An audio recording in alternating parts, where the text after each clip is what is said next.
Welcome to the Tech Egg. Don't get scrambled. Enjoy the video. You start by doing the fastest, high-impact checks. First, confirm cables and speakers are powered and headphones are seated. Poor contacts cause most issues. Once done, open sound settings and verify system and app volumes and that the correct playback device is selected. Next, press Windows plus R, type services, MSC, and locate Windows Audio. You will restart it if playback still fails. These steps remove 70 to 80% of common faults. Now, focus on drivers and device configuration because drivers translate Windows audio calls into hardware actions. Run the built-in playback troubleshooter. Follow its prompts.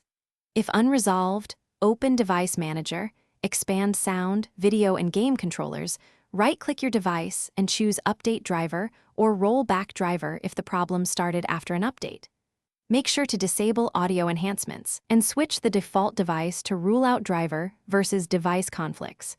Test sound after each change to isolate. For finalization, ensure the Windows Audio and Point Builder services are running, restart them, and reboot the PC to apply changes. Then test sound using a simple MP3 or system sound. If it fails, try safe mode or a different user account to check for profile issues. If drivers still misbehave, uninstall the audio device and install the latest driver from the manufacturer. Troubleshooting tip: if nothing works, plug a USB headset.